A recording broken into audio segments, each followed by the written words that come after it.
Have you ever thought about the food on your plate? Not many people give a thought about whether their food is safe to eat unless a disease outbreak is on the news.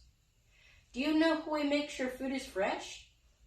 The United States Department of Agriculture has put in place safeguards from farm to fork to make sure the food you feed your family is set to the highest standards. A paper published by D.L. Piper explained the law is to make food safer, ensure a common set of rigorous standards for the industry, and level the playing field. Hi, my name is Paul Goodchild, and I am an owner of registered dairy goats. I have ADHD, autism, food sensitivities, and a tactile disorder. After I was adopted, my parents started experimenting with my diet and realized that I could not drink cow milk. So they decided to get a pair of Nigerian dwarf dairy goats named Emmy and Spark so I could drink their milk instead. I now own a herd of dairy goats that I show across multiple states and use to educate others about agriculture.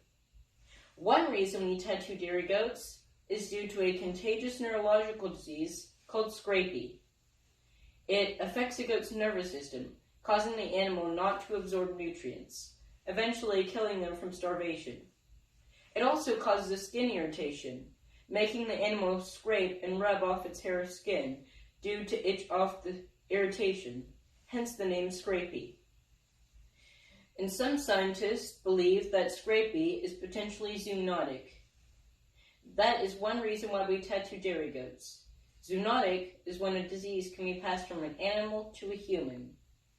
Unfortunately, there is no live animal test for scrapie, and scientists have not been able to identify the agent that causes scrapie.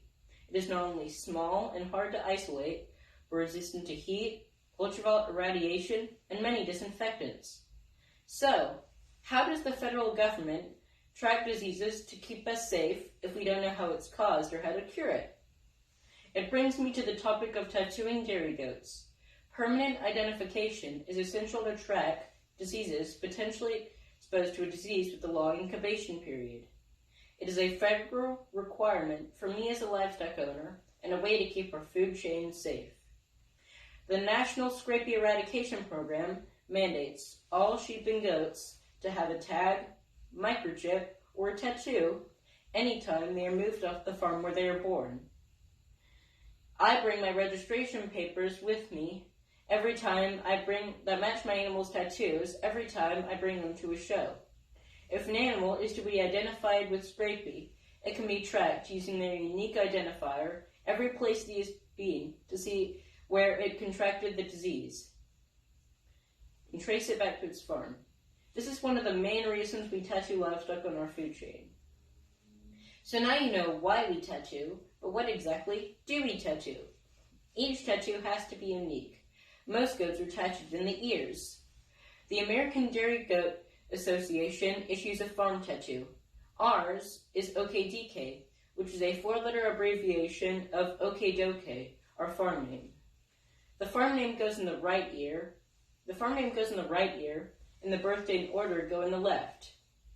But some goats do not have ears, such as La Manchas, so they are tattooed in the tail. The farm name has to be 4 letters long. Ours, OKDK, is 4 letters long, or if your farm name is 4 letters long, then you can use that. The birth date and order is a number. It shows which goat was born when on the farm for a year's period of time. An example, Chinook was the first goat born on our farm, so she would get a number 1. If she was the second goat born on our farm, she would get a number 2, and so on. The birth date has to be a letter, but not all letters are used, such as O because it looks like a 0, I because it looks like a 1, and G because it looks like a 6. Our 2021 is letter N. So now that you have your tattoo information, you need tattoo supplies. You need digits. Digits are numbers or letters with spikes on them. I keep my digits in separate containers in my tattoo kit as to find them more easily. The digits are inserted upside down, left to right, in the clamp, which is tattooed into the goat's right or left ear. Optional things you might need is a second clamp, so that you do not have to remove the birthday in order, and you can keep the birthday in order in the left clamp, in the first clamp, and the farm name in the right clamp. Lastly, you need ink. Green ink is most widely used because most goats have black or white skin. Other optional things include old clothes and gloves so you don't stain your hands in clothing.